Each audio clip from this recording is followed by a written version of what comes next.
Muy buenas noches, estimados alumnos. Bienvenidos a la clase de reforzamiento del día de hoy, 8 de julio. Estoy muy contento de poder recibirlos y poder trabajar con ustedes. Es la última sesión de reforzamiento que les va a permitir entender algunos puntos, algunos ejercicios y de esa manera pueden estar preparados. Esa es mi intención, que estén preparados para su examen final. Vamos a ver algunos conceptos también que les van a servir para retroalimentar lo que ustedes ya aprendieron. Voy a compartir entonces la sesión del día de hoy.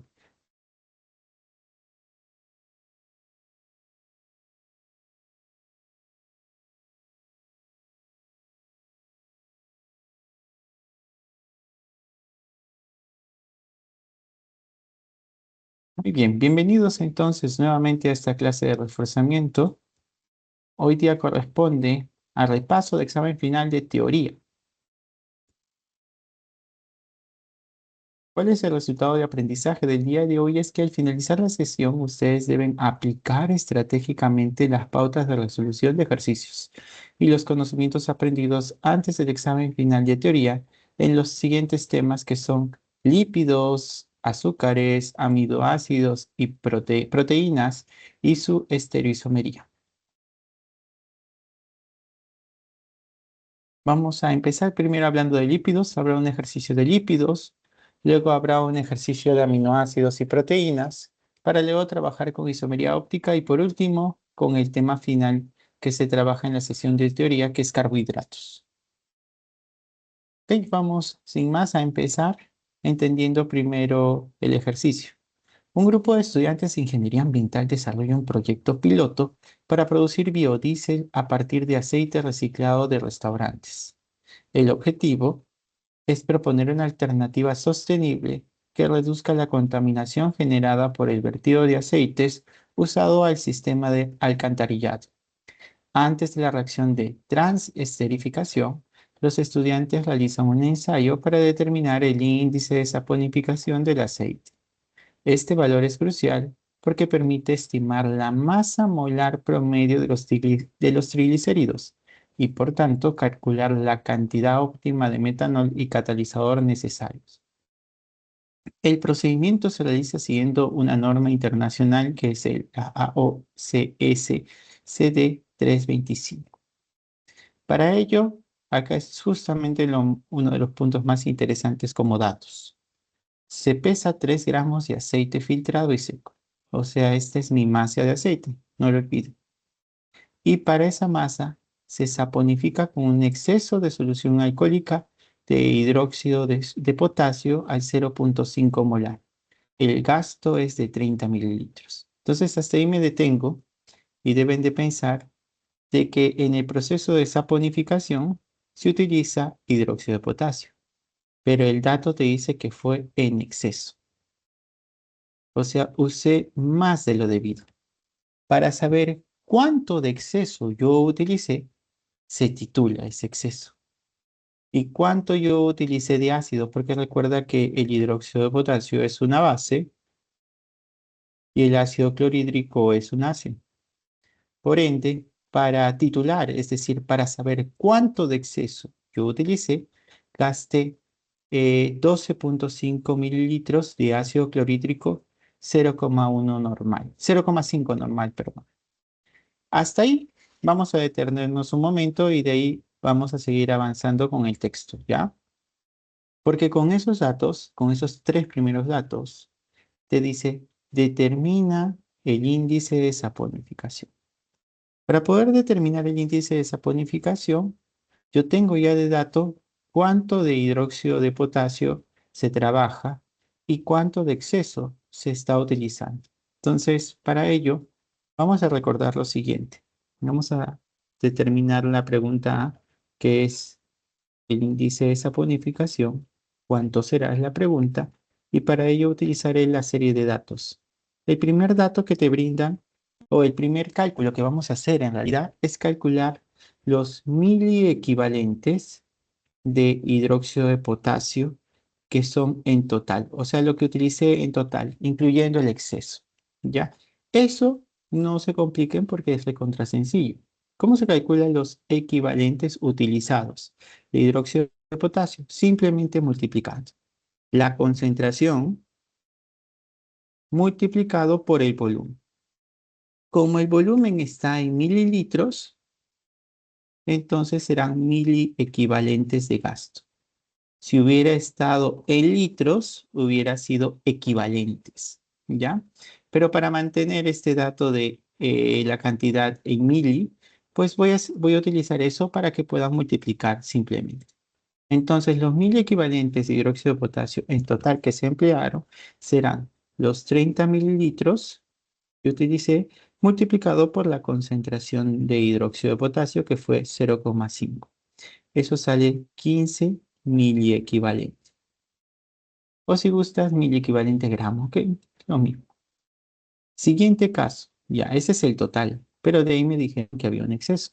Entonces vamos a calcular el miliequivalente de hidróxido de potasio que existe en exceso.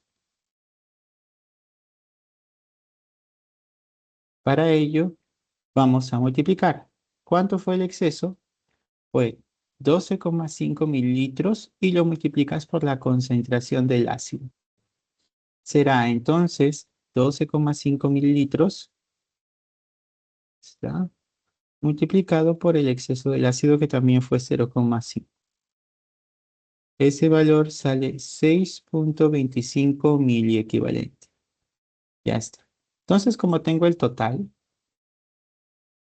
tengo un total y tengo el exceso, vas a calcular netamente en el tercer punto, vamos a llamarlo así, vamos a calcular los miliequivalentes de hidróxido de potasio que consume, consumidos netamente por el aceite, porque es una saponificación, por el aceite reciclado. ¿Cómo eso se calcula? Simplemente restando. Vamos a llamarlo así. Entonces, si resto 15 menos 6,25, ¿cuánto me sale? 8,75 miliequivalentes que utilicé de hidróxido de potasio. ¿Hasta ahí me están entendiendo? ¿Está claro lo que estoy trabajando? ¿Tienen alguna duda o consulta?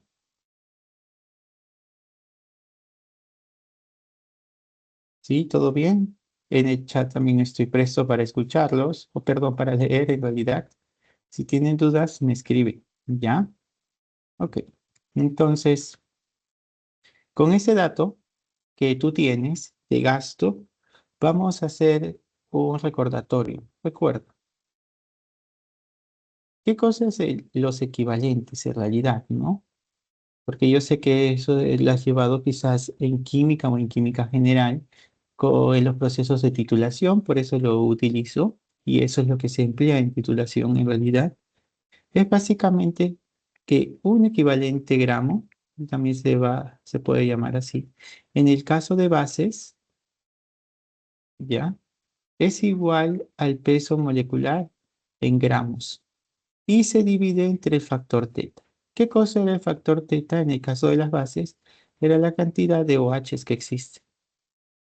Como yo estoy trabajando con hidróxido de potasio, mi teta vale 1. Entonces, como conclusión, tú debes saber algo, ¿no? Como dato te brindo eso también. En el caso de los procesos de titulación, se ha trabajado con hidróxido de potasio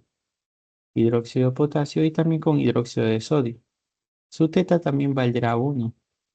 Así que considera para estos casos de saponificación que el equivalente gramo, vamos a llamarlo así, será equivalente a su peso molecular. Ahí se te brinda el dato, entonces mira como dato peso atómico del potasio es 39, peso atómico del oxígeno es 16 y peso atómico del hidrógeno es 1. Yo te lo estoy brindando estos datos, pero ya sabes que en tendencia en los exámenes de química orgánica tienen su tabla periódica ahí, ¿no? Tiene su tabla periódica, entonces utilizas los valores los más exactos posibles. En este caso, si nosotros sumamos 39 más 16 más 1, Consideramos que la masa molar o en peso molecular, vamos a decirlo así de manera sencilla, porque es peso fórmula en realidad, del hidróxido de potasio, ¿ya? El hidróxido de potasio, ya está, es igual a 56, ¿no? Así que acá nosotros tenemos que un equivalente gramo será de hidróxido de potasio será 56 gramos. Esa es nuestra equivalencia, ¿ya? Lo he tomado como recordatorio, sé que ustedes lo manejan bien, pero es bueno recordar. Entonces yo digo, un miliequivalente, ahora le voy a agregar ese dato, de hidróxido de potasio es igual a ¿cuánto? A 56. Está. Pero recuerda que estoy trabajando con miliequivalente, entonces ya no será gramos, sino será miligramo. Está. Miligramo de hidróxido de potasio. Listo. Ya con ese dato ya tengo una referencia, porque yo puedo usar lo siguiente. Como yo quiero saber la masa empleada, voy a colocar un asterisco y digo masa de hidróxido de potasio empleado. Yo utilicé los mil equivalentes consumidos, que en vez de empleados sería entonces consumidos para mantener la lógica ya. Equivalentes consumidos. ¿A qué es igual, profesor? Pues esto es igual a 8.75. 8.75 miliequivalente de hidróxido de potasio. Y haces el factor de conversión, ¿no? Para pasar los equivalentes a gramos, simplemente dices que un miliequivalente de KOH es igual a 56 miligramos de hidróxido de potasio. Ya está. Con eso entonces yo puedo decir que la masa de hidróxido de potasio consumido es igual a la multiplicación, multiplicando 8.75 por 56 sale 490. Ya está. Ok, lo estoy haciendo paso a paso, porque se recuerda, pues obviamente lo puedes tachar en la resolución y sale más directo, ¿no? Yo lo he hecho pasito por pasito para que entienda. ¿Ya? ¿Hasta aquí dudas o consultas? ¿Todo bien la conversión? ¿Todo claro? ¿Todo conforme? ¿Sí? Ok. Entonces, gracias por las reacciones. Excelente. Entonces, con esa información ya sabes la masa de hidróxido de potasio que se consumió. Y profesor, ¿para qué me sirvió eso? Ah, es que tú sabes algo. Como incluso el dato te da, mejor dicho, la pregunta te da de dato. ¿Qué cosa es índice de saponificación? Pues es miligramos de hidróxido de potasio por gramo de muestra. ¿Cuál es nuestra muestra? El aceite. Ah, ya. Entonces yo hago lo siguiente. ¿Qué es lo que voy a hacer? Voy a dividir para el índice de saponificación. ¿Cuántos miligramos utilizaste? 490 miligramos de hidróxido de potasio. Ya está. ¿Y lo divide entre qué? Entre los gramos que empleaste de aceite. ¿Cuántos gramos de aceite se utilizaron? Pues se utilizaron 3, ¿no? 3 gramos de aceite. Eso es. ¿Ya? Esos 3 gramos de aceite lo voy a colocar acá. 3 gramos de aceite. Así es. Listo. Con esa información, entonces, dividiendo 490 entre 3, sale 163.33 miligramos de hidróxido de potasio por gramo de aceite. Ya está. ¿Ok? Así se trabaja. ¿Qué tal este ejercicio respecto a titulación? Hay algunos puntos nuevos que también quería que ustedes tengan. Así que si tienen alguna pregunta, es tiempo de hacerla. ¿Está ahí? ¿Dudas, consultas?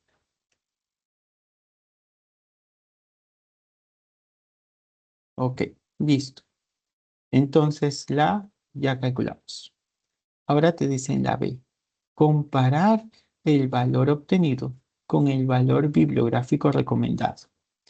El valor bibliográfico es justamente la parte pendiente del texto, donde te indica que en la bibliografía se indica que aceites con índice de saponificación cercanos a 195 miligramos de hidróxido de potasio por gramo de aceite producen biodiesel con mayor rendimiento y mejor fluidez a bajas temperaturas. Entonces, si yo voy a comparar, mientras más cerca de 195 me encuentre, voy a tener mayor rendimiento. Esa es la idea. Y en nuestro caso ha salido 163. Por lo tanto, estoy por debajo. Esto como dato también les puede servir, ¿ya? Aquí, para la B, ¿ok? Lo siguiente, ¿ya?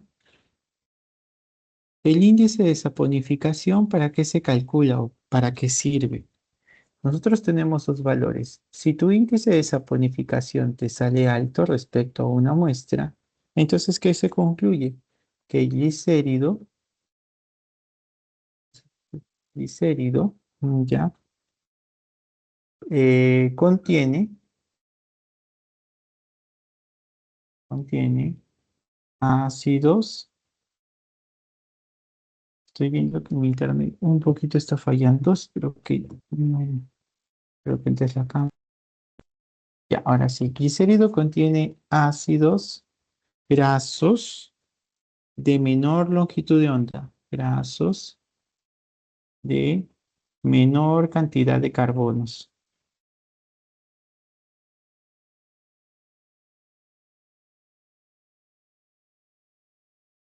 Ya está. ¿Ok? Entonces, si mi índice de saponificación es alto, tu glicérido contiene ácidos grasos, y eso es un punto muy importante, de menor cantidad de carbonos. O sea, su longitud de carbonos es más pequeña. A eso me refiero.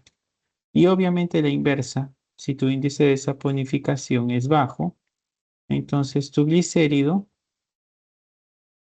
contiene, uy, Dios mío, ahora sí, contiene ácidos grasos de mayor cantidad de carbonos.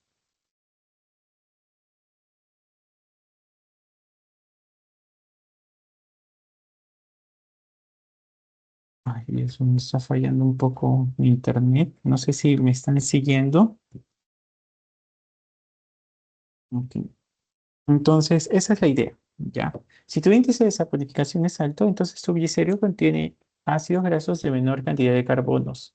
Mientras que tu índice de saponificación es menor, tu glicérido contiene ácidos grasos de mayor cantidad de carbonos, o sea, una longitud más larga, ¿ya? Si nosotros comparamos entonces nuestra muestra, el índice de saponificación de nuestra muestra es 163. Así que el índice de saponificación de nuestra muestra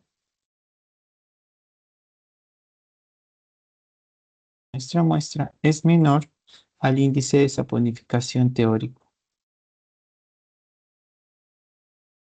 Está. ¿Y qué significa eso? Significa, perdone, ya ahora sí, significa que nuestra muestra contiene lo que pasa es que estoy teniendo problemas con internet. Ahorita lo arreglo, ahorita lo soluciono, porque no me deja escribir bien. Ya. El índice de saponificación, como es menor, nuestra muestra contiene ácidos grasos, ácidos grasos con cadenas de carbono más largas. Eso es. ¿Y qué influye en eso? Pues si nosotros tenemos un valor menor a 195, entonces si estamos cerca de ese valor, tendremos mayor rendimiento. Pero como nuestro valor justamente salió menor, vamos a tener un menor rendimiento respecto al teórico. Eso es. Menor rendimiento respecto al teórico. ¿Ya? Así se trabaja. Es una comparativa respecto al dato que te brinda. ¿Hasta aquí todo bien? ¿Entendido este ejercicio? Hasta ahí esta pregunta. ¿Dudas, consultas? Ok, excelente. Agradezco las reacciones. Muy bien. Gracias. Ahora, un ratito voy a dejar de compartir a ver si se soluciona para hacer la siguiente pregunta. Ujú.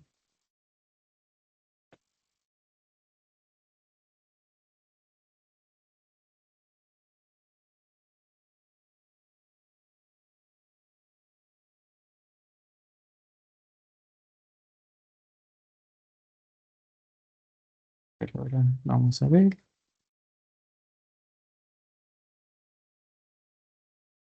Y ahora sí parece que sí.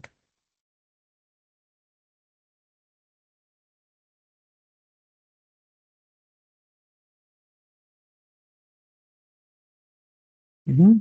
Listo. Entonces, vamos a hacer la tercera pregunta, o la tercera subpregunta en realidad, que es determinar la longitud promedio que tendrían las cadenas de ácidos grasos.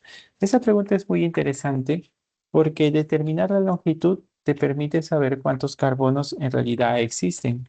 Si tu ácido graso en promedio presenta, no sé, 10 carbonos, 12 carbonos, y esa es nuestra intención en este ejercicio. Para ello, nosotros tenemos que empezar relacionando acá.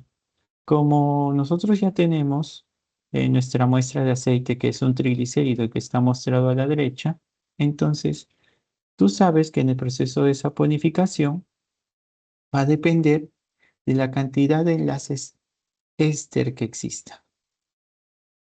Mi muestra tiene 3 enlaces éster. Al tener 3 enlaces éster, entonces tú haces esta relación, pues que en mi mol de muestra, que es el aceite, yo gastaré, esto será equivalente, vamos a decirlo así, será equivalente, y ahora sí, será equivalente a 3 mol de hidróxido de potasio. Por ahí va la idea. Porque obviamente nosotros vamos a ver la estructura y en la estructura vamos a poder decidir cuántos enlaces, vamos a poder observar en realidad cuántos enlaces hay. Con esta relación empiezo. La idea es que tú estas mol de muestra puedas pasarlo, ¿a qué? A masa. Porque con la masa ya tienes una relación y esa masa lo podemos relacionar con cantidad de carbonos. Esa es la idea de trabajo. Claro, obviamente si tengo carbonos, tú dices 16 carbonos, 15 carbonos. Ah, ya, a 15 le multiplico por su peso atómico y te está relacionando con la masa. Esa es la idea. Por ello es que para convertir esta mol de muestra a partir de 3 mol de hidróxido de potasio, trabajaremos con el índice de saponificación que nosotros obtuvimos. Entonces sería así, para la pregunta C. La relación era que una mol de muestra de aceite, está, equivale a 3 mol de hidróxido de potasio. Ya está. Vamos a convertir nuestra mol en gramos primero. Ese será nuestro factor de conversión. Tú sabes ya que una mol de hidróxido de potasio contiene 56 gramos. Lo hicimos hace poco, ¿no? 56 gramos de hidróxido de potasio. Ya está. Ahora el siguiente paso es convertir estos gramos de hidróxido de potasio en miligramos.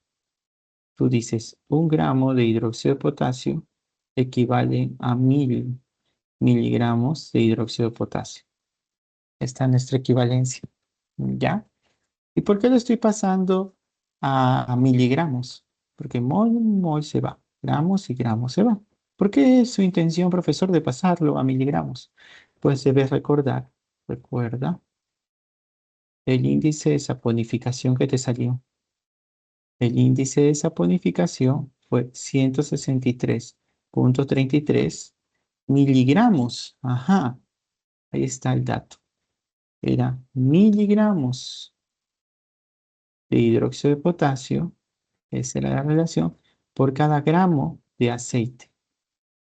Eso fue lo que nos salió. Así que con ese dato yo puedo trabajar aquí. Así que emplearé eso. Ahí relacionas, mira. ¿Qué es lo que quiero? Gramos de aceite. Ya está.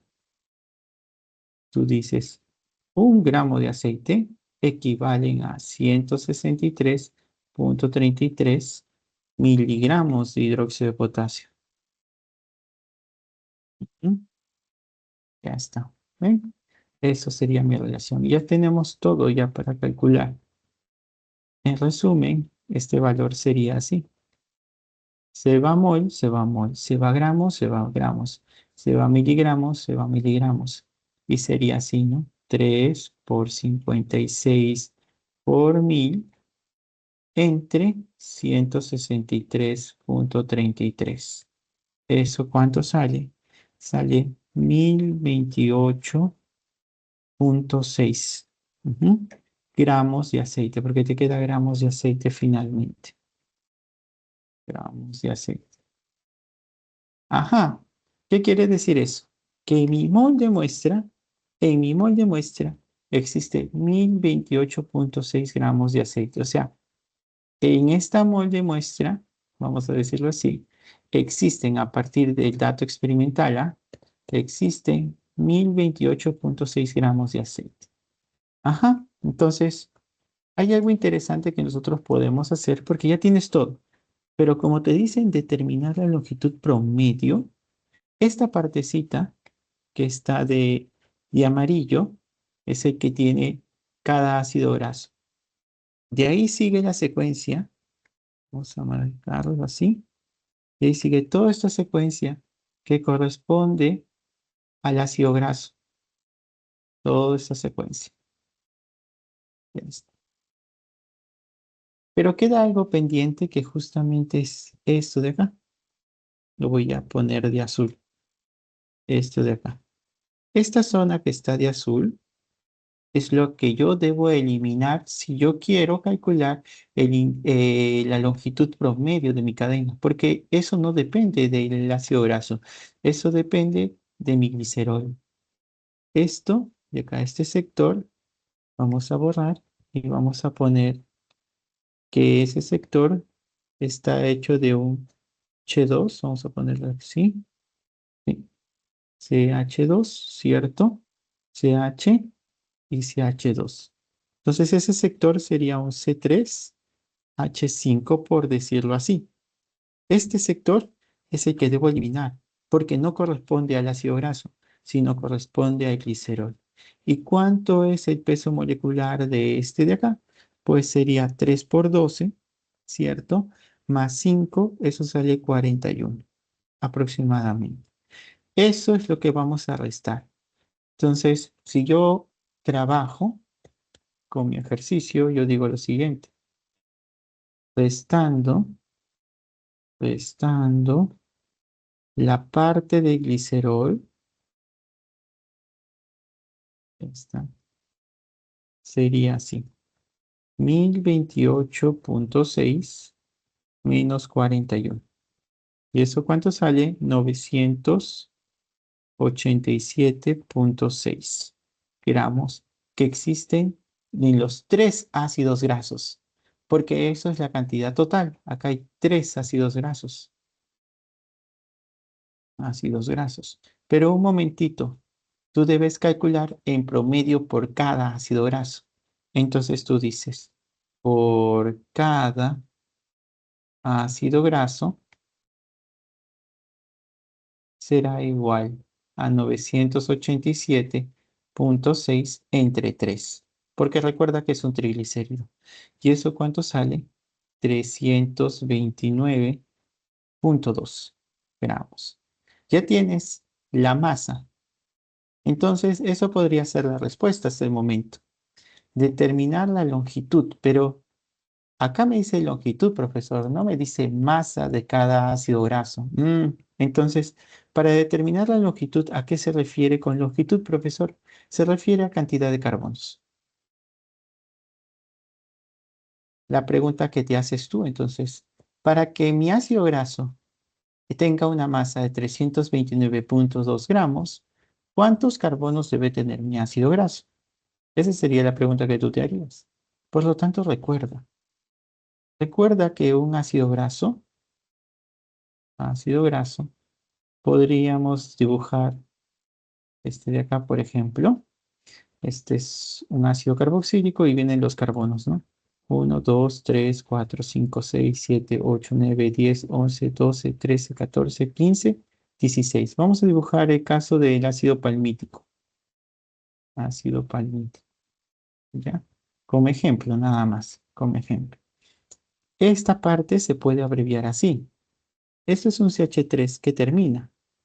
Esta parte es un COOH. ¿Y de ahí qué viene? CH2, CH2, CH2, CH2, CH2, CH2, CH2, CH2, CH2, CH2, CH2, CH2, CH2, CH2. Entonces eso se puede abreviar. Sería un CH2. ¿Y cuántas veces se está repitiendo? 1, 2, 3, 4, 5, 6, 7, 8, 9, 10, 12, 13, 14. 14. Y luego viene el CH3. Entonces es una manera de poder abreviar. ¿Ya? Ahora voy a hacer esta idea, pero de manera general para un ácido graso, pues que es saturado, ¿no? Porque en realidad no podemos predecir qué tipo de ácido graso es, debido a que no se cuenta con esa información, no te indica que si es un ácido graso saturado o insaturado, pero para estandarizar, se puede escribir que un ácido graso tiene un COOH, ¿ya? Perdón. Voy a dibujarlo así mejor. Perdón. Era un CH3, ¿no?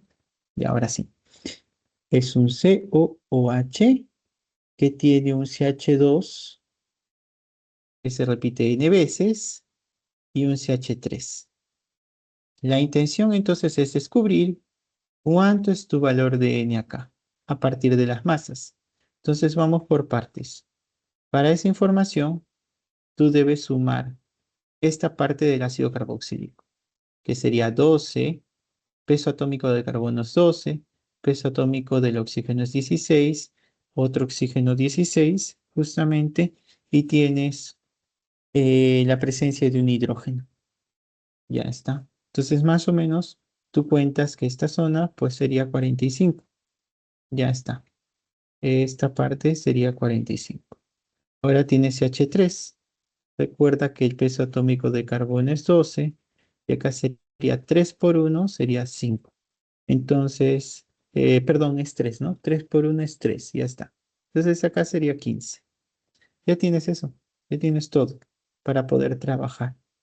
Porque ahora nuestra intención es descubrir, voy a borrar esto de acá, ya está. ¿Cuánto vale N? Por ejemplo, si esta zona que está por acá es nuestra incógnita, recuerda que acá tú tienes 14 y 2, ¿no? Sería 16. Hay que multiplicar por n para poder llegar a 329,2. ¿Qué valor es el que se acerca? Si buscamos un valor de n, por ejemplo, si n vale 10, tú dices 45 más 16 por 10 más 15, me sale 220. Uy, está muy lejos, aumentale. Ya, que n valga 15. 45 más 16 por 15 más 15. 300. Uy, ya estoy cerca, ¿cierto? Entonces, que n valga 16. A ver, 45 más 16 por 6. No, ¿cuánto dije? 16 dije, ¿no? Por 16 más 15. 316. Ah, ya estoy cerca. Entonces, que n valga 18. A ver. N valga 18. Si n vale 18, sería 45 más 16 por 18 más 15. Ajá, ahí sale 348, por ejemplo, ¿no? 348. Entonces está muy cerca de ese valor. Incluso n podría ser 17 y estaría mucho más cercano. ¿Ya? Entonces, más o menos, ¿cuánto es la longitud? Es más o menos es de 18, considerando esa longitud. Cabe señalar que yo considero un hidrógeno aquí, ¿ya? Pero en algunos textos mencionan que es hidrógeno, pues debes eliminarlo para que sea más exacto, ya que cuando tú formas el ácido graso, pues ya no está ese hidrógeno, ¿no? Ya no está, porque ya generaste el enlace éster, ¿no? Pero esos son detalles. Al final, entonces, la respuesta es, ¿de cuántos carbonos es tu longitud? Promedio, entonces sería la respuesta 18. Ya está. Esa sería la respuesta. ¿Qué tal? ¿Entendieron cómo sacar la longitud promedio? Paso a paso. ¿Alguna duda, consulta por acá?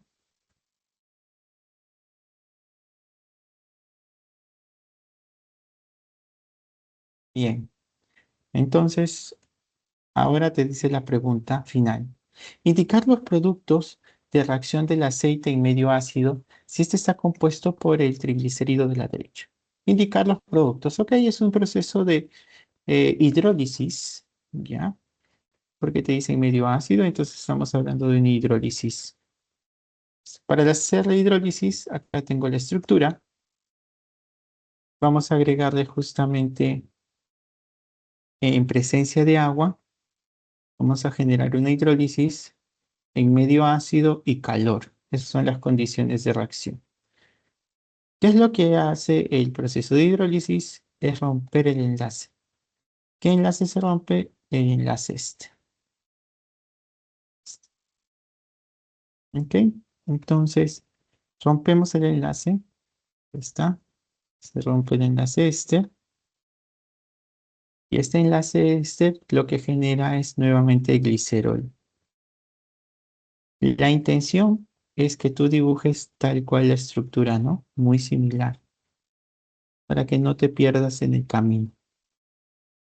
Y el glicerol acá sería OH, otro H, otro H. ¿Está? Y luego dibujas cada ácido graso que obtuviste. Por acá tienes CO, OH. Y de ahí copias la cantidad de carbonos que existen. 1, 2, 3, 4, 5, 6, 7. 1, 2, 3, 4, 5, 6, 7. Y de ahí generas la, la interacción entre las cadenas por ser apolares, tiende a doblarse la estructura por el fenómeno de dispersión de London que los atrae. Ya está. Vamos con el siguiente. Otro proceso de hidrólisis, generas el ácido graso correspondiente y colocas los carbonos. 1, 2, 3, 4, 5, 6, 7. 1, 2, 3, 4, 5, 6, 7. Está enlace doble y generas la distorsión de la cadena. ¿Listo? Y por último, tienes otro ácido graso por acá y vas trabajando la longitud de la cadena.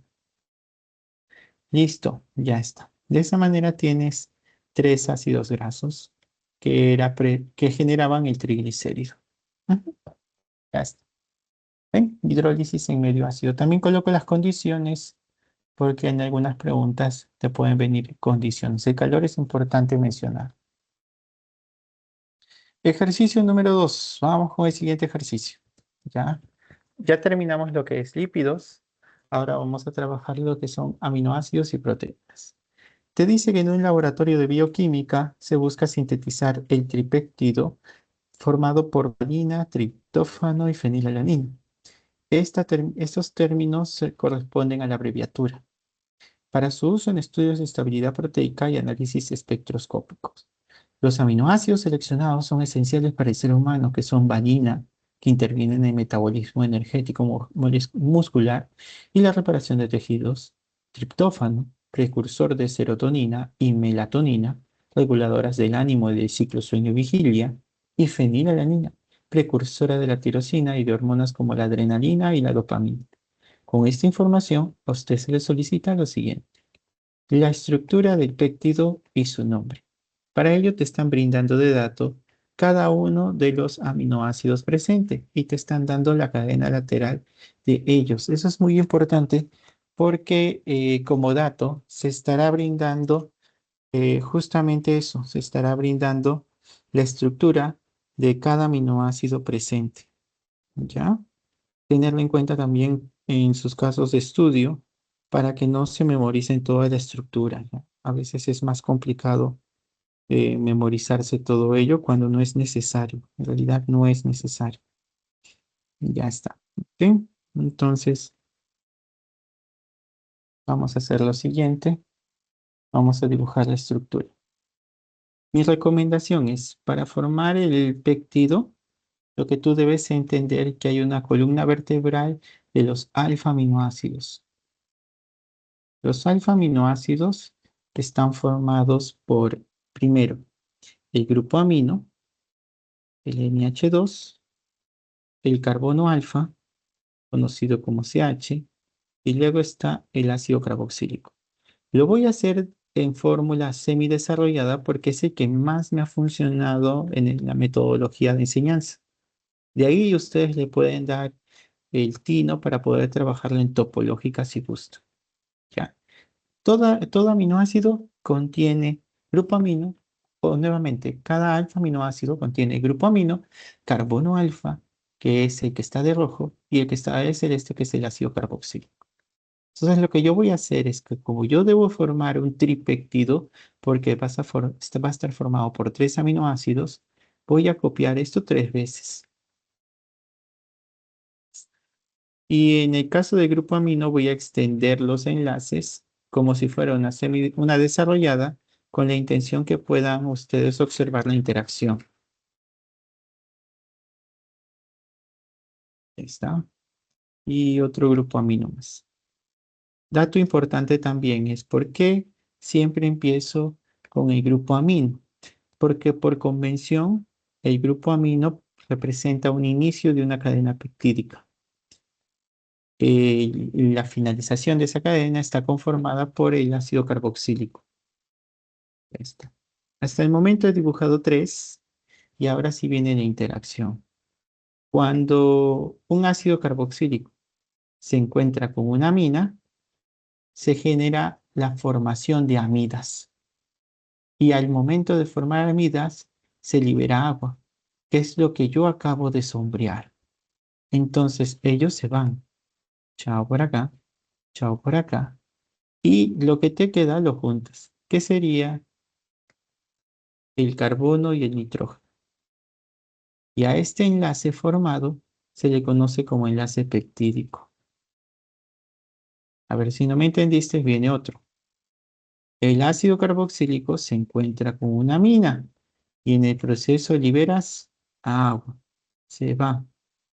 Y lo que te queda, que sería la unión, sí, lo que te queda, que sería el carbono y el nitrógeno, lo unes formando el enlace peptídico. Ya está. De esa manera tú has formado un tripéptido.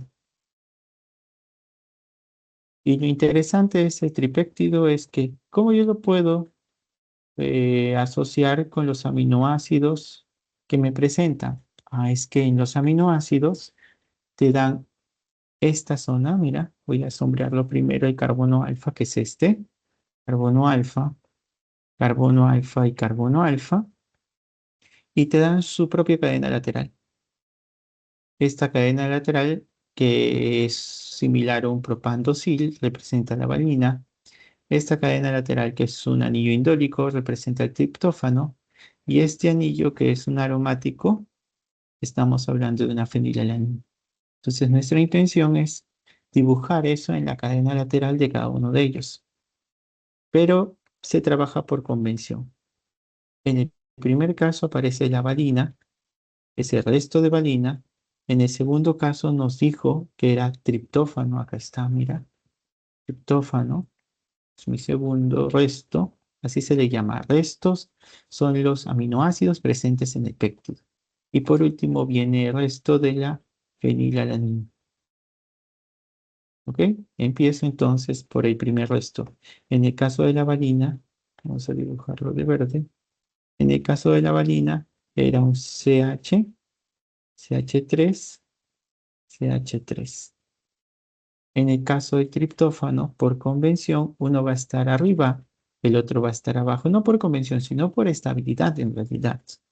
El triptófano, que es un CH2, y que esto está unido justamente a dos anillos aromáticos, y lo vamos a juntar por acá. Nuevamente no te tienes que memorizar estas estructuras porque se te brindará de dato. Ya está. Y luego tienes la fenilalanina, que es con un anillo aromático.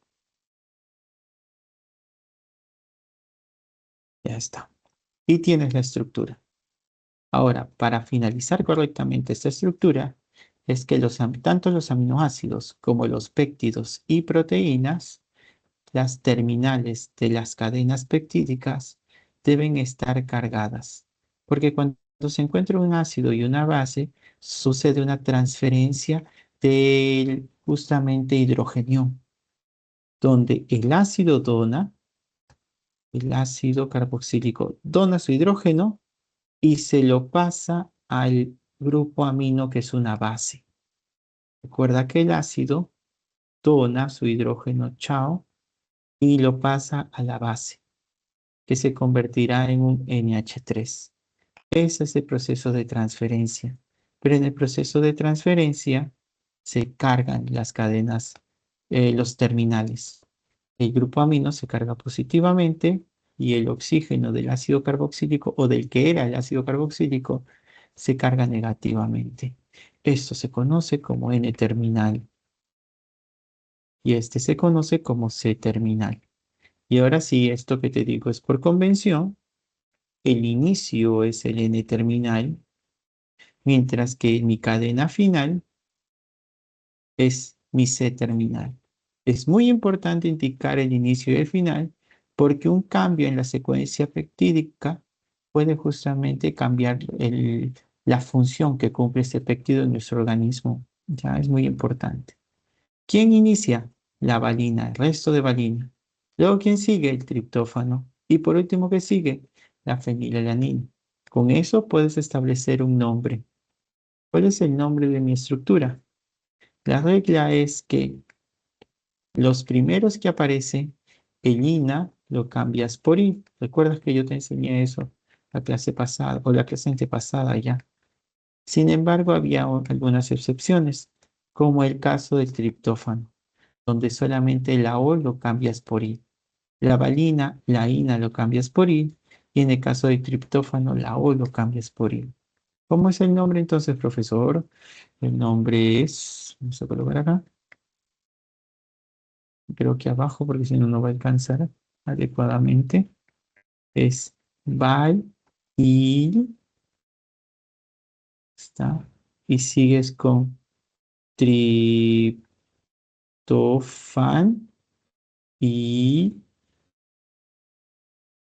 y por último terminas con el nombre del aminoácido que es fenilalanina. Eso es. Así acabas. Ese es el nombre. ¿Qué tal? Bien. He hecho un recordatorio teórico y asociarlo adecuadamente con el ejercicio, ¿ya? Una vez que has formado la estructura y el péptido, ahora te piden indicar al menos un método experimental que permita diferenciar el péptido formado de sus aminoácidos precursores. Ah, ya, ese es algo interesante. Tú quieres diferenciar los aminoácidos, diferenciar aminoácidos, obviamente libres, versus justamente presencia de péptido. Recuerda que este péptido está formado por tres aminoácidos a más. Bueno, en este caso son tres aminoácidos, ¿ya? pero quería establecer una regla. Sin embargo, vamos a terminar bien el ejercicio. Y este péptido, al decir que está formado por 3 aminoácidos, también puedes decir que tiene 2 enlaces peptídicos, porque algunos profesores prefieren trabajar con enlaces peptídicos, otros prefieren trabajar con cantidad de aminoácidos. ¿Qué te dice la regla? Que si tú tienes esta condición, es decir, 3 aminoácidos o lo que es lo mismo, 2 enlaces peptídicos, puedes trabajar con el método de Biuret. Biuret, que contiene cobre más 2, justamente reacciona con los enlaces peptídicos, que son estos de acá.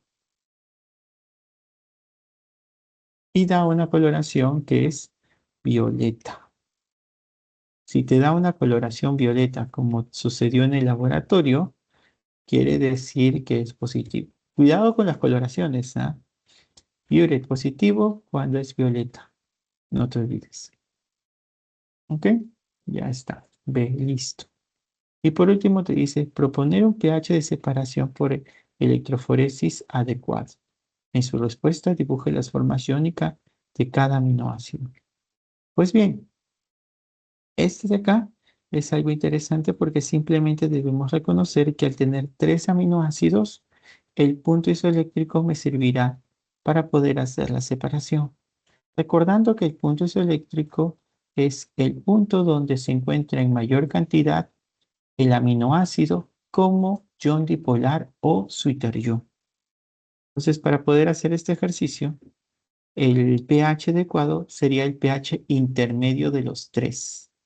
Así es la técnica, ¿ya? Si tengo 5,97, 5,89 y 5,5, el pH que se debe trabajar es un pH de 5,89. Eso es, ¿ya? Es el intermedio de los 3 casos que se te presentan. Para hacer el ejercicio, entonces vamos a ir por acá. Vamos a dibujar otro más. Ya está. Vamos a hacer la separación. Tenemos nuevamente con la alanina. Vamos primero con la alanina.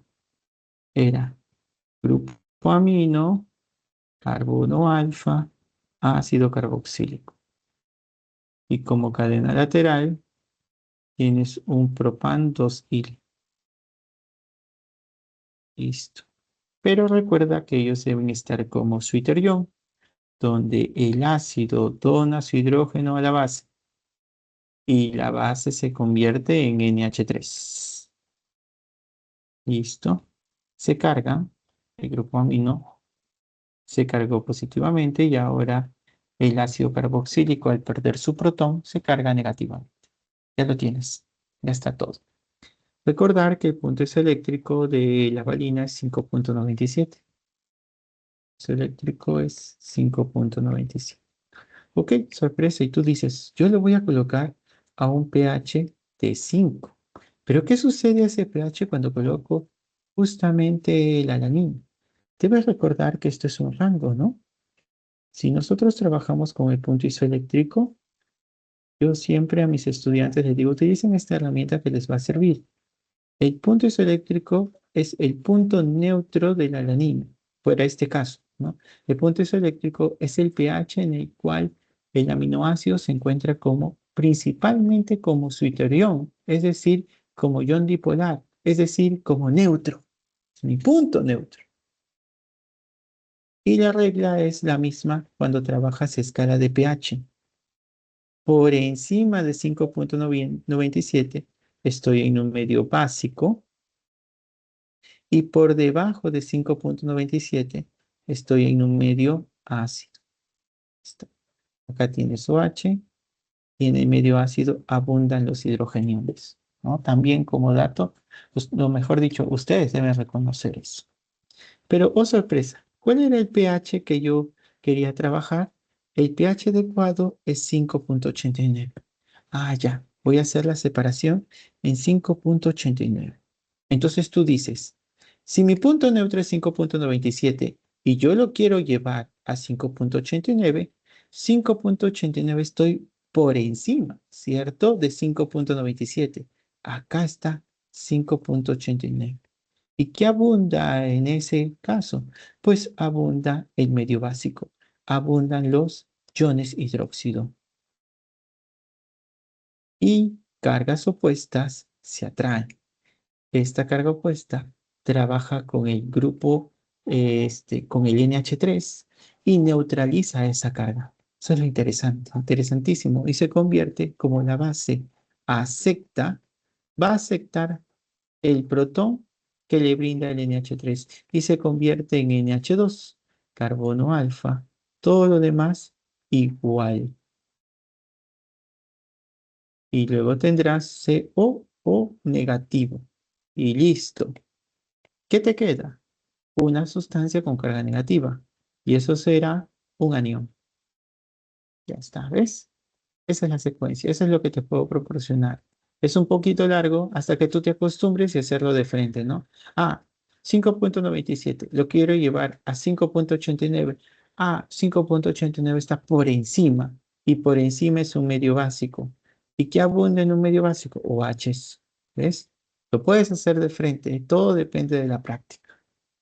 Después de la alanina tenemos triptófano, pero acá el triptófano, tú dices, oye, qué interesante, porque el triptófano, si nosotros dibujamos ya en la manera más estable el aminoácido, está el triptófano, que tiene esta cadena lateral, ya está, tienes acá la cadenita, no se tiene que memorizar la estructura, no se olviden que eso se te brindará de dato, cuyo punto isoeléctrico, cuyo punto isoeléctrico es igual a 5,89. Tú dices, oye, ¿sabes qué? Estoy utilizando ese pH porque el pH de mi buffer también será 5,89. Entonces, no se ve afectado en realidad como conclusión. Como son iguales, entonces tú lo dibujas igualito. No se ve afectado. Se encuentra nuevamente como Switer-Young, es decir, ion dipolar. No se ve afectado para nada. ¿Está?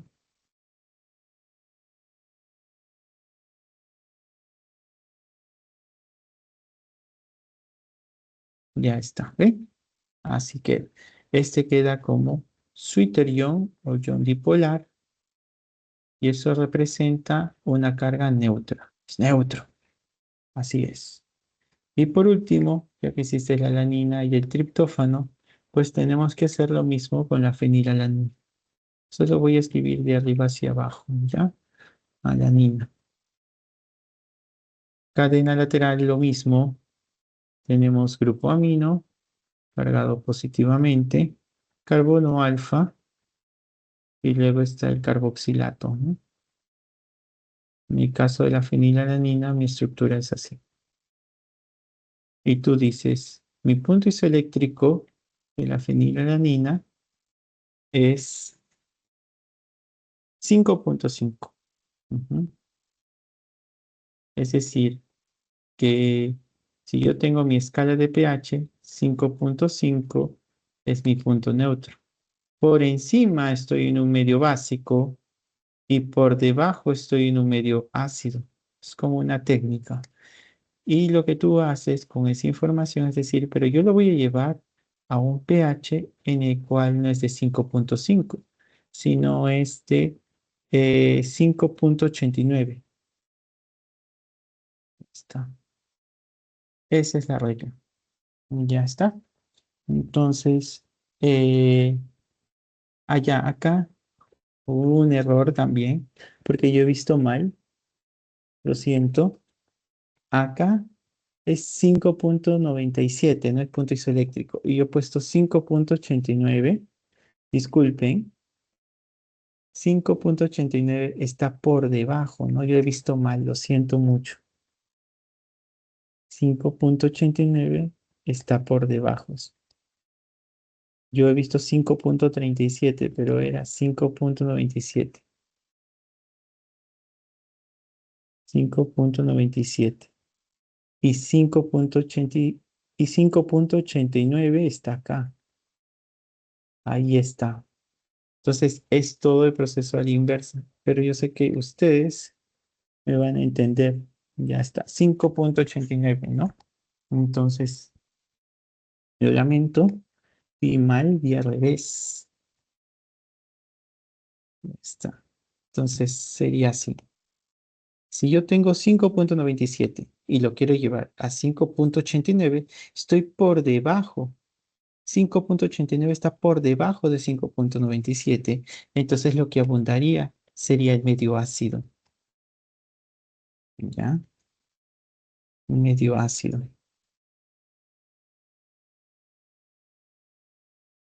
Medio ácido. Ya está. Entonces cargas opuestas se atraen y acá lo que ocurre es que se vuelve a formar el ácido carboxílico y el grupo amino se carga positivamente. Ya está. Ok, nuevamente lo lamento. Ahí no observé bien. No sé qué me pasó. Lo lamento. Entonces acá sería catión, lo que estoy formando. Es un catión. ¿Ya? Acá sí me van a entender mucho mejor en este último caso, que es de la fenilalanina, en realidad, no de la alanina.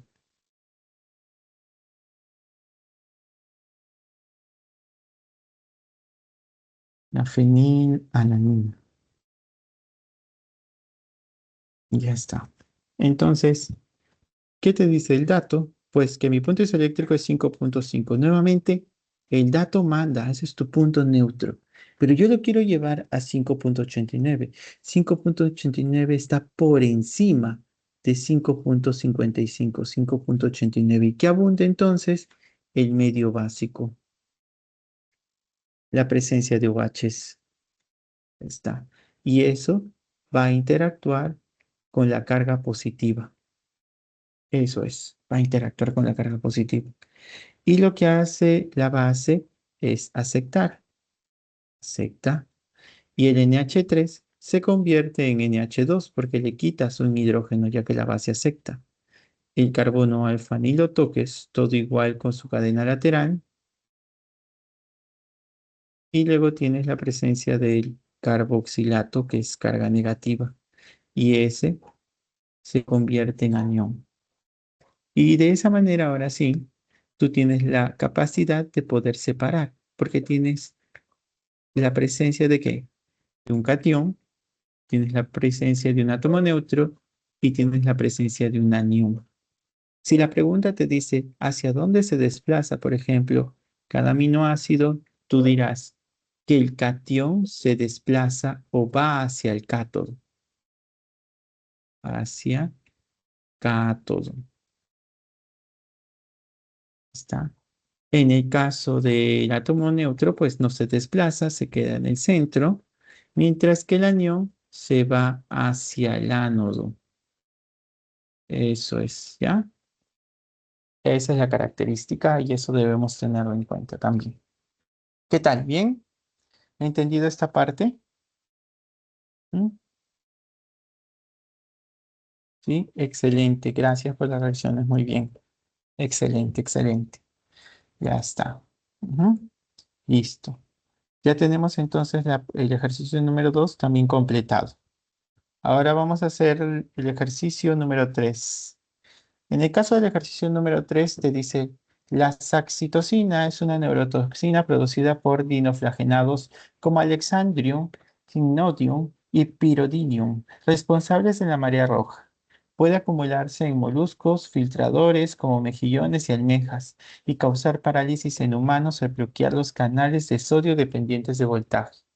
Este compuesto es el más peligroso dentro de su familia debido a su alta capacidad de interacción con estos canales, mientras que otros isómeros presentan menor toxicidad. Con esta información responda. Dibuje con un asterisco todos los isómeros. Dibuje, perdón, con un asterisco. Ay, perdón, dibuje un asterisco en realidad en todos los estereocentros. Determine la configuración absoluta de los estereocentros.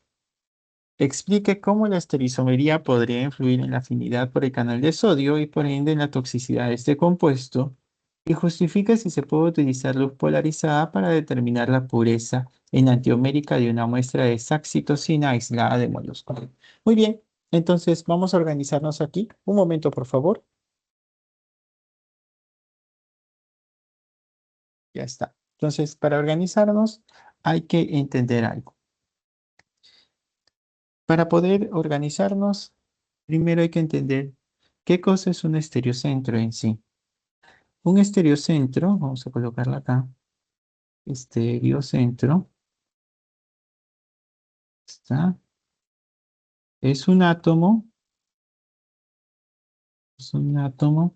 que está unido a cuatro ramificaciones, ramificaciones totalmente distintas,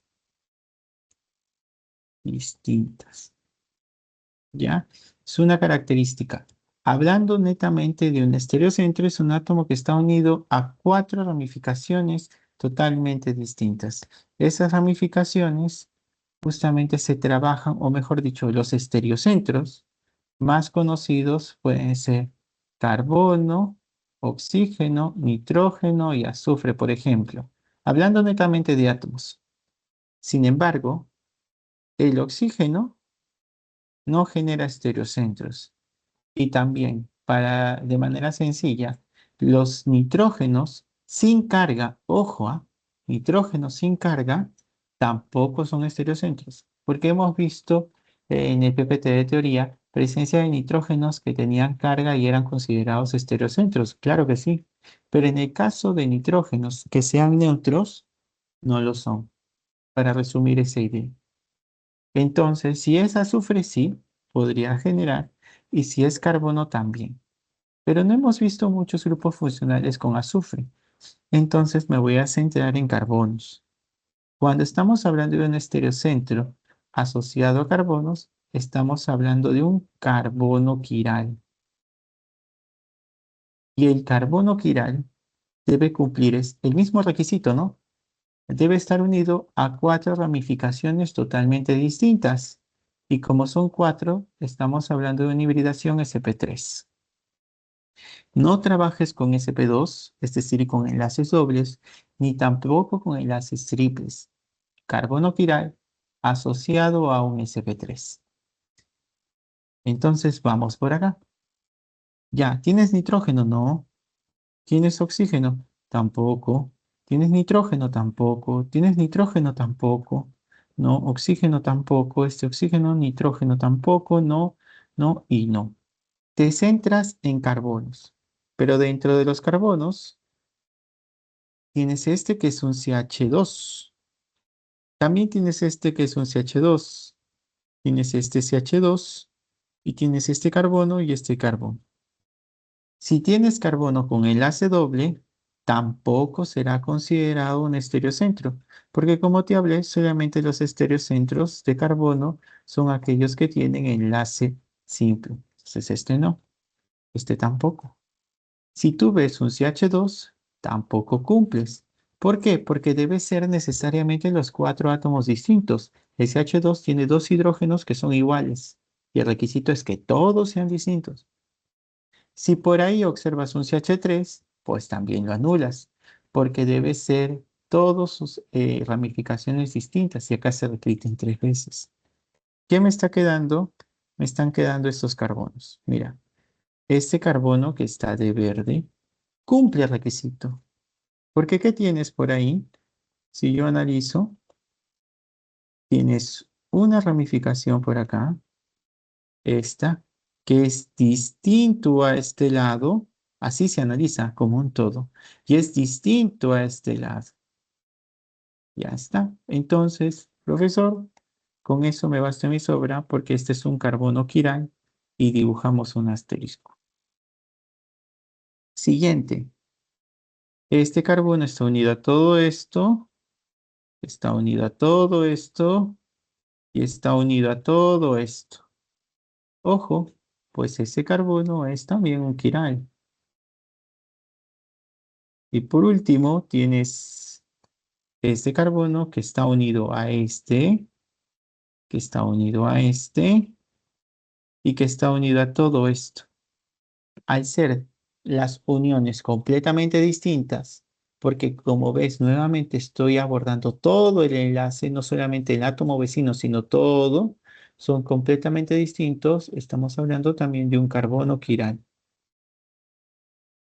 Y este profesor, este que está abajo, pues si te das cuenta, voy a borrar acá, si te das cuenta, este carbono que está acá está unido a un OH y a otro H. Ah, ellos son iguales, por lo tanto ya no sería un carbono quiral o estereocentro. Así es. Ya está. La pregunta A, lista.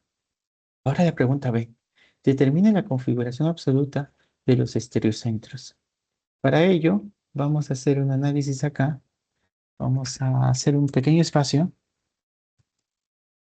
¿Está? Para poder dibujar. Vamos a borrar. Está.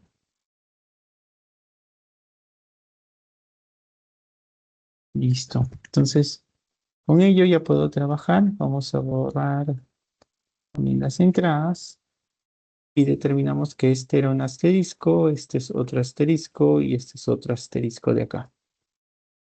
Vamos a etiquetarlos como A, B y C. Trabajemos primero con A, caso A. ¿Ya? ¿Qué es lo que nosotros tenemos? Que este átomo que es quiral, vamos a ponerle carbono, está unido en el plano con nitrógeno. Después está unido en el plano con carbono. Y hacia adelante está unido con carbono también. Ya. Ahora, para determinar la configuración absoluta que es rectus o sinister, tienes que dibujar los cuatro enlaces. Si hay dos en el plano y uno está hacia adelante, el otro debes dibujar hacia atrás. Ya sabes que este es un tetraedro sp3, por eso te decía que ellos son los que generan justamente carbonos quirales. Y ahora, profesor, ¿qué debo trabajar? Pues si tienes dos iguales, ir al siguiente átomo. En el caso del carbono que está arriba, está unido a un oxígeno. Ya dibujas el oxígeno. El siguiente átomo que está acá, este átomo que está unido a carbono, también está unido a un nitrógeno. Ya dibujas el nitrógeno. Listo. Y ya tienes esa secuencia de diferenciación. Porque para determinar si es rectus o sinister, va a depender del número atómico. El átomo que tú estás trabajando es nitrógeno, por ejemplo, y su número atómico del nitrógeno es 7. De ahí tienes oxígeno, cuyo número atómico es 8. De ahí tienes carbono, cuyo número atómico es 6. Y bueno, del hidrógeno, que es el menor de todos, pues es 1. ¿Cómo se trabaja entonces acá? Primero vas a darle prioridad al átomo que es, siempre recomiendo esto, al que es de mayor número atómico y le darás prioridad al que es de menor número atómico para que tengas dos extremos. ¿Y cómo depende de eso? Del Z. A mayor Z, si usas coloco acá el hidrógeno para que no te olvides. Para el caso del número atómico, pues el que tiene mayor número atómico es el nitrógeno. Voy a dibujarlo mejor. Listo, ahora sí. El que tiene mayor número atómico, perdón, es entre estos átomos que están directamente enlazados, ojo, está enlazado a nitrógeno, está enlazado a carbono, está enlazado a hidrógeno y está enlazado a carbono. ¿Quién tiene mayor prioridad entre esos cuatro que he mencionado? Pues es el nitrógeno y será prioridad número 1. Ahora, el que tiene menor número atómico de esos cuatro que había mencionado, nitrógeno, carbono e hidrógeno, el que tiene menor número atómico es el hidrógeno y será prioridad número 4. Profesor, disculpe, el que Sí. tendría mayor prioridad no sería el oxígeno. Pero eso siempre y cuando esté unido directamente. Es decir, si acá estuviera el oxígeno, acá, Ahí sí, porque lo que se tiene que ver es a los que están enlazados directamente primero. Nuevamente menciono. Imagínate primero que esté así, ¿ya? ¿Cierto? Acá está. Así está. Esos son mis primeros átomos de análisis. ¿Ves? Entonces, en los primeros datos, este está unido a nitrógeno, a carbono, carbono e hidrógeno. Entre esos cuatro que he seleccionado, el de mayor prioridad es el nitrógeno. Por ahí empiezo. ¿Hasta ahí me dejo entender? Sí, profesor. Excelente. Ahora pasas al segundo. Entre carbono e hidrógeno, el que tiene mayor prioridad es el carbono. Pero hay dos carbonos. Cuando hay empate, pasas al siguiente átomo enlazado. Por eso decía, ¿no? Ese carbono que estamos analizando, que es el A, está unido a carbono y luego viene oxígeno. Allá, por eso dibujé el oxígeno, por acá, oxígeno. Mientras que por acá abajo, ese carbono está unido a este carbono, pero ese carbono está unido a nitrógeno. Y ahora sí, ese es mi átomo diferencial. Y tú dices, entre este oxígeno, está, ahora sí, entre este oxígeno, este nitrógeno, ¿quién tiene mayor número atómico? El oxígeno, que es 8. Entonces, ese átomo será prioridad número 2 acá. Prioridad número 2. Luego paso al siguiente carbono, que será prioridad número 3. Y por último, el hidrógeno, que es prioridad número 4. Esa sería mi secuencia. ¿Hasta ahí me entendieron la orientación? ¿Todo bien la orientación? Ok, excelente. Gracias. Por lo tanto, haces la secuencia. ¿Qué te dice la regla para reconocer si es rectos o sinister? De ir en este sentido. Del uno me voy al 2, del 2 me voy al 3 y del 3 me voy al uno. Esa es la secuencia. No tomes nunca el de menor número atómico, porque debes recordar que para que se cumpla esa regla, el de menor número atómico está atrás y lo está, ¿no? El hidrógeno está dibujado hacia atrás. Por eso ya puedo aplicar esa regla de uno, 2, 3, 1. Del uno me voy al 2, del 2 me voy al 3 y del 3 me voy al 1. Si te das cuenta, ese es sentido horario y entonces esta notación será rectos. Ya está la secuencia. Si gustas, en lugar de A, ahora borras y colocas R de rectos entre paréntesis. Ujú. Ahora vamos a ver un caso interesante respecto al B. El B tenemos que hacer un pequeño artificio. ¿Ya? Recuerda que esto es un tetraedro. Dibujo el carbono quiral. Ese carbono quiral que es B está unido a un carbono, está unido a un nitrógeno, está unido a otro carbono, ¿está? Y voy a dibujar hacia adelante. Vamos a dibujarlo un poquito mejor nada más. Carbono, hacia atrás nitrógeno, ¿está? Y tenemos un enlace más que corresponde al hidrógeno. Y el hidrógeno, como ya están dos adelante, perdón, dos en el plano y uno atrás, que es el nitrógeno, dibujaré el hidrógeno hacia adelante. ¿Ya? Vamos a dibujarlo un poquito mejor por didáctica nada más. ¿Ya? Un momento. Hidrógeno y acá puede ser carbón. Ya está. ¿Eh? Un poquito más.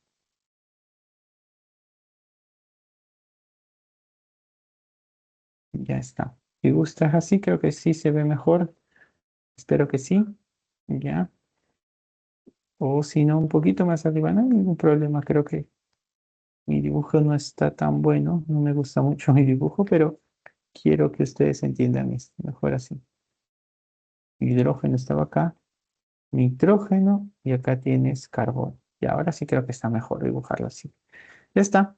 Entonces ahí tienes mi secuencia. Si le damos prioridad, pues entre carbono, carbono, nitrógeno e hidrógeno, el que tiene mayor prioridad, obviamente, es el nitrógeno, mayor número atómico. Y ahí hay un empate, ¿no? Tienes carbono, carbono. Si hay empate, pasas al siguiente átomo. El siguiente átomo es un carbono, que este carbono está enlazado a ver, vamos a ver por acá. Estoy en el B, ya está bien. Este carbono está enlazado a nitrógeno convenientemente y este carbono está enlazado también a un nitrógeno hacia atrás. Hasta ahí empate. Buscas otro enlace. Ese carbono está enlazado a carbono y ese carbono está enlazado, mira, a un nitrógeno. Ahí está la diferencia, ¿no? El que tiene mayor número atómico, obviamente, es entre este nitrógeno y este carbono, es el nitrógeno. Por eso este sería prioridad número 2. Luego sigue el otro carbono que sería prioridad número 3 y el hidrógeno, que al ser menor número atómico será prioridad número 4. Ya tienes todo para poder trabajar, ya lo tienes. Sin embargo, la regla para poder trabajar la configuración Rectus y Sinister te indica que el de menor número atómico debes pasarlo atrás. Para poder hacer ese artificio, voy a hacer lo siguiente. Ya voy a resumir esta zona donde tú tienes número 4. Voy a ponerlo así, ¿ya? Nitrógeno número 1. Voy a poner número 1 por numeración, mejor. Número 1. Tienes este carbono que es el número 3 y tienes el otro carbono que es número 2. Entonces, nuestra intención, ¿qué cosa es? Que justamente el 4 pase a esta zona. Esa es nuestra intención. Pero para que eso se logre, ¿ya? Para que eso se logre, tenemos que ver un artificio de configuración. Nosotros podemos rotar nuestro enlace en función de un eje de referencia. Si nosotros trabajamos un eje de referencia, que sería mi átomo número 2, por ejemplo, los tres átomos que están atrás, que serían estos que están acá, estos que están acá, sufren un giro. ¿De cuánto puede ser ese giro? De 120. ¿Ya? Si queremos observarlo mejor, voy a compartir un simulador. Mira, voy a compartirlo de una vez.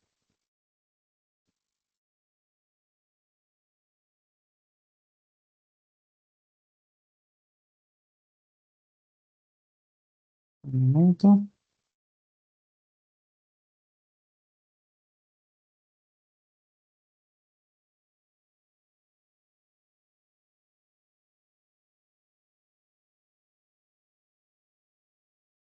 Ya está. Estoy abriendo para que ustedes puedan observar.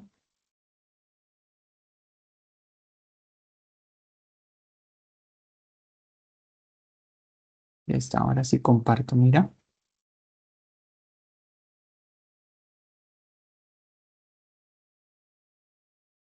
Ya está, ya estoy acá, mira. Eso es lo que yo he dibujado, lo había dibujado así, ¿ya? Entonces, mi intención, ¿qué cosa es? Es tomar un eje que sería uno de mis enlaces, como por ejemplo este eje que está por acá. Ya está, así está. Es uno de referencia. Y tú puedes girar, mover los átomos que están fuera del eje. ¿Cuánto es el giro cuando estamos en el caso de un tetraedro? Es de 120. Giras y mira lo que sucede. Los átomos que están en el eje no se mueven, los demás sí. Si yo lo veo de esta forma, también puedes hacer un eje. Giras, ya sea en sentido horario o antihorario, pero siempre será 120. ¿Ves? Eso es. Puedes tomar otro eje también, acá. Ese eje, eso sí, ese átomo que está en el eje no se mueve, los demás sí. Este también puedo tomar un eje hacia arriba y los 3 de abajo pues se mueven. Entonces, eso es lo que yo quiero hacer ahorita. Tengo estos 3 y los quiero mover. 120, de tal manera que el átomo de menor prioridad esté atrás. Comparto nuevamente.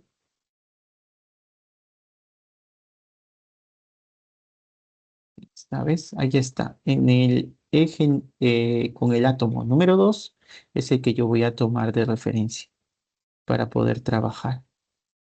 De esa manera, el número 4 pasa al número 1, el número 1 pasa al número 3 y el número 3 pasa al número 4. La equivalencia entonces sería así. Carbono, eso sí, los enlaces que están hacia adelante o hacia atrás, esos no se pierden. Esto es 2, el que no se mueve es 2, los demás sí. 1, 3 y de ahí viene 4. Ya está, ¿ves? Así sería. Ahora sí se cumple que el de menor prioridad está hacia atrás.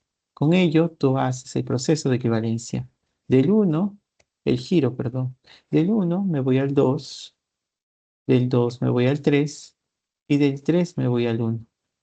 Este sentido que tú tienes es un sentido antihorario y antihorario es sinister. Así que en lugar de colocar B, ahora colocaré sinister. Así se trabaja. Ya está. Entonces yo te he presentado un caso donde felizmente ya el átomo estaba hacia atrás. Si esto te viene en el examen, pues felices. Pero también te estoy presentando un caso donde los enlaces se pueden intercambiar, que no necesariamente está hacia atrás, sino hacia adelante. Hacen este artificio que te he enseñado y puedes girar de tal manera de encontrar que el átomo de menor prioridad hacia atrás y ahí recién haces el giro. Ya está. A y B. Claro, la C te dejo como tarea. Ya tienes que intentar algo tú también ahí. Ahora vamos con la pregunta C. Explique cómo la estereoisomería podría influir en la afinidad por el canal de sodio y por ende en la toxicidad de este compuesto. Antes de responder este, creo que puedo responder la D mejor, porque te dice justifica si se puede utilizar luz polarizada para determinar la pureza enantiomérica de una muestra de saxitocina aislada de moluscos. En este caso, nuestra muestra tiene 3 carbonos quirales. 3 carbonos quirales. Eso es un dato muy interesante, porque al tener carbonos quirales, ya cuando son varios, nuestra estructura puede ser quiral o también puede ser aquiral. Para poder resolver esto, se tiene que trabajar con simetría. Tienes que buscar un eje en el cual tú puedas establecer que partiendo por la mitad de esa estructura, pues tengas 2 mitades iguales. Y acá se ve rápidamente, ¿no? Cualquier eje que tú tomes, si parto por aquí, si parto por acá, si parto por aquí, no vas a encontrar nunca 2 lados iguales. Por lo tanto, esta estructura tiene carbonos quirales y al mismo tiempo es quiral, compuesto quiral. Si es un compuesto quiral, entonces tiene justamente la capacidad de utilizar la luz polarizada para determinar la pureza de enantiómeros. Eso es. Entonces tú dices, justifique. ¿Se puede utilizar? Sí. ¿Y cuál es la justificación? Porque mi muestra es quiral. Es decir, es una molécula asimétrica. Ya está. Esa es la relación. Solo la luz polarizada funcionará para muestras quirales. Ahora sí vamos con la C. Ya está la D. Vamos con la C. ¿Ya?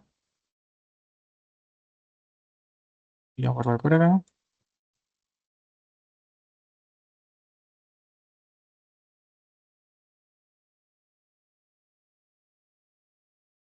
Ya está. Ahora sí. Listo. Te indica, ¿no? Explique cómo la estereoisomería podría influir en la afinidad por el canal de sodio. Nosotros tenemos que entender que las actividades que existen, las funciones que existen para cada uno de diversos fármacos o de biomoléculas, existen rutas metabólicas catalizadas justamente por enzimas. Y esas enzimas son enantioselectivas. ¿Qué significa eso? Que tienen la capacidad de poder reconocer un sitio activo para un tipo de enantiómero. ¿Ya? Ante ello, lo que nosotros podemos decir que esta molécula, ¿no? Esta molécula es quiral, ¿cierto? Y por ende, y por ende, depende de su orientación, me refiero a orientación espacial, para encajar con el receptor. Y recuerden que debe ser un encaje perfecto, ¿no? ¿Quién es mi receptor? El canal de sodio. El sodio. Esa es la idea principal, ¿ya? Si la configuración, vamos a poner la condicional, si la configuración de uno de los estereocentros, o sea, carbonos quirales en nuestro caso, centros cambia, entonces la afinidad por ese tipo por el receptor disminuye. Vamos a ponerlo así. Entonces, la afinidad por el receptor disminuye. ¿Y eso qué significa, profesor? Pues si disminuye, existe algo interesante, ¿no? Que la toxicidad puede disminuir. Puede disminuir. Ya está. Ujú. Esa es la idea. Y eso es una pregunta muy interesante porque deben recordar de que existe una afinidad hacia una enzima de acuerdo a su orientación espacial. Por eso este tema es muy importante que lo recuerden, ¿ya? Muy, muy importante. Listo, terminamos entonces la pregunta C, habíamos hecho la pregunta D y ahora vamos con el último ejercicio que tiene que ver con carbohidratos, ¿ya? Quiero terminar todos los ejercicios posibles. Te dice, el ácido glucónico es un compuesto derivado de la oxidación de la D-glucosa, presente justamente de forma natural en alimentos como frutas, miel y vino. También producido por bacterias como Gluconobacter. Se utiliza ampliamente por su capacidad quelante y reguladora de acidez en la industria alimentaria, donde forma sales conocidos como gluconatos que mejoran la estabilidad y aportan minerales como calcio o hierro. Además, tiene aplicaciones en medicina, soluciones intravenosas y suplementos, y en limpieza industrial, destacando por su baja toxicidad y alta biodegradabilidad, lo que lo hace útil en procesos sostenibles. Considerando que la estructura de esta sustancia es la mostrada en la siguiente lámina, conteste. La proyección Fisher del ácido glucónico. Ya vamos a ir por partes. Deben recordar que el ácido D-glucónico es producto de la oxidación de la D-glucosa. Entonces, esta D-glucosa creo que es el carbohidrato más conocido y que debe estar en su cabeza para poder dibujarlo.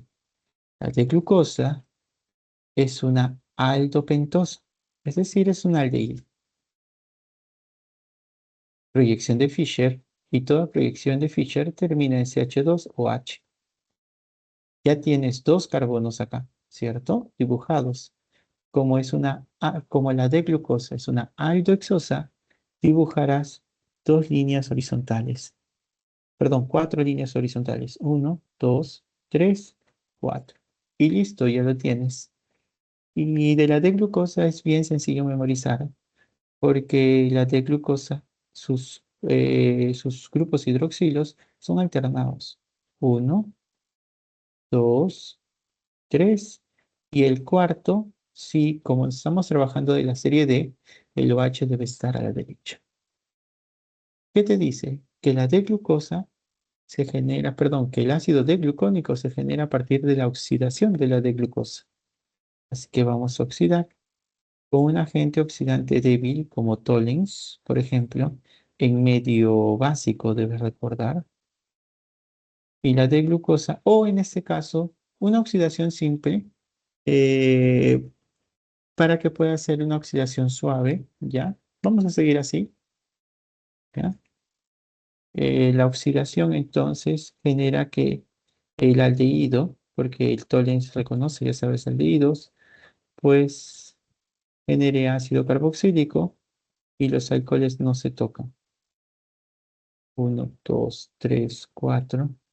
Y aprovechando este ejercicio para recordar, debes recordar que cuando se trabaja Tollens en medio básico, se genera la sal del ácido carboxílico, ¿no? No te olvides eso para tu examen, ¿ah? En la S2 también te vino algo similar. Si tú quieres recuperar, así como hice para el simulacro de la S2, simplemente es brindarle un medio ácido. De esa manera el ácido protona nuevamente y tienes ahora sí el ácido D-glucónico.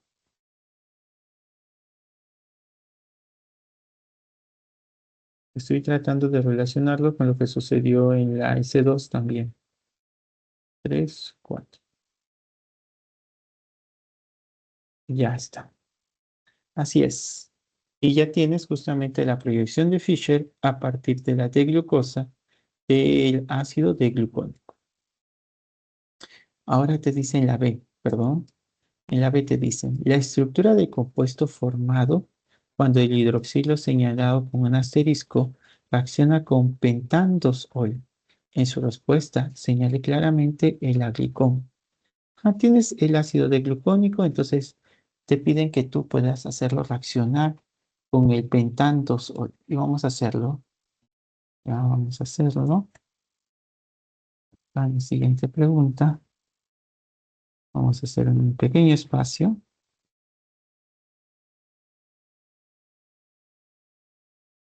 ¿Está? Y vamos a dibujar la estructura.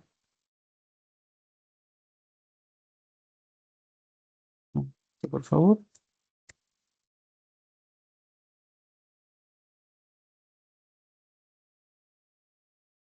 Ay, un momento, por favor. Voy a cargar rapidito mi laptop antes que se apague. Un momento, por favor.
Ya está. Ya regresé.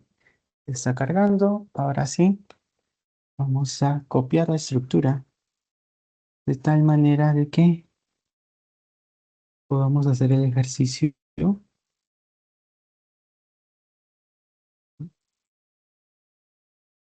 A ver por acá.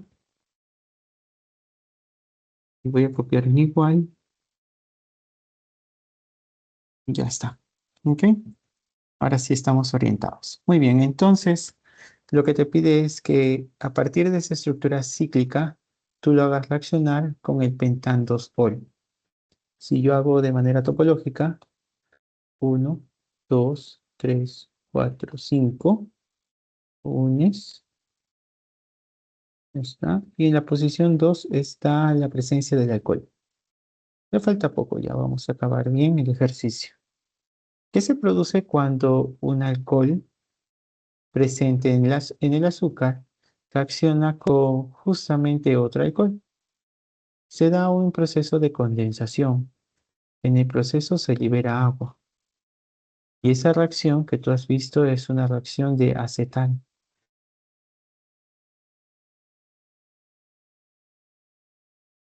Nosotros, o bueno, se ha trabajado teóricamente primero la reacción del hemiacetal y luego se genera entre otro alcohol más, cuando se reacciona con otro alcohol, se genera un acetal. Con esa idea, entonces, lo que tú vas a liberar es agua. Para ello ya tienes un OH. Voy a borrar por acá. ¿Qué le falta a ese OH para hacer agua? Mira, vamos a hacer esta idea. Tienes este OH. ¿Qué le falta a ese OH para hacer agua? Un hidrógeno. Entonces, eso vas a hacer. El OH se junta con este hidrógeno y el oxígeno pendiente va a unirse al carbono, que en este caso será del asterisco. Así que borrando, vamos a ver por acá. Ya está. Ahora vas a tener en la posición del asterisco el oxígeno. Pero ese oxígeno estaba unido a un carbono. Está. Está unido a otro carbono. Y está. Y está unido 1, 2, 3. 1, 2, 3. Listo. Ahora sí, cumples con la estructura. Obviamente ya no será un ácido de glucónico. Lo que estás formando es un acetal. Y la parte que tú has agregado, que lo voy a pintar de amarillo, no, de otro color ahora, lo voy a pintar de celeste. Esta zona se conoce como aglicón. ¿Y qué cosa es el aglicón? Es la parte adicional a lo que se le une el azúcar. Es decir, es la parte no azucarada de la estructura de un derivado de carbohidrato. Ese es el aglicón. Por eso es que los azúcares tienen la capacidad de unirse a diversos tipos de biomoléculas. Los carbohidratos se pueden unir a lípidos, se pueden unir a proteínas, se pueden unir a incluso a más azúcares, ¿no? Y es justamente por eso es que se enseña esta reacción del acetal, para que ustedes entiendan el tipo de unión que se puede formar más adelante. Ya está. Eso es la reacción. Y por último, el último ejercicio indica lo siguiente. Vamos a ver por acá. Vamos a borrar y vamos a agregar algo. Estructura ahora sí. Un momento, por favor.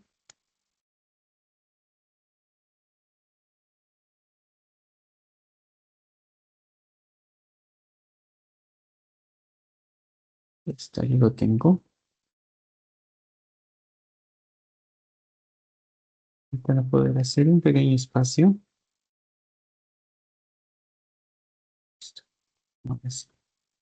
Entonces, en la siguiente pregunta, lo que me dicen es, otro azúcar oxidado proveniente de la glucosa es el ácido de glucurónico, mostrado a la derecha.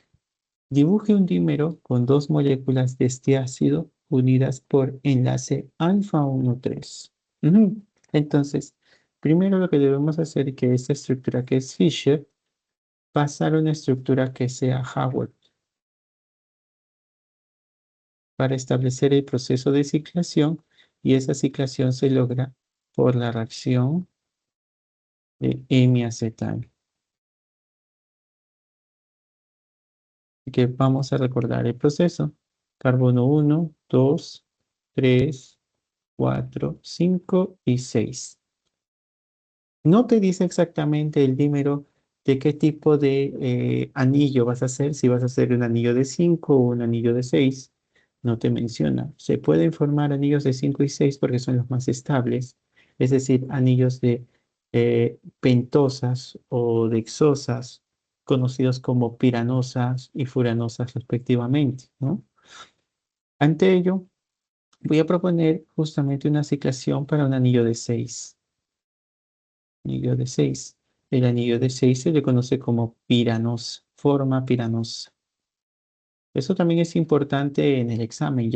Quizás te dice, realiza la ciclación en su forma piranosa, anillo de 6. O te dice, realiza la ciclación en su forma furanosa, que son anillos de 5. Para hacer un anillo de 6, lo que vas a hacer es tú reaccionar el carbono del aldehído con el grupo hidroxilo del carbono 5.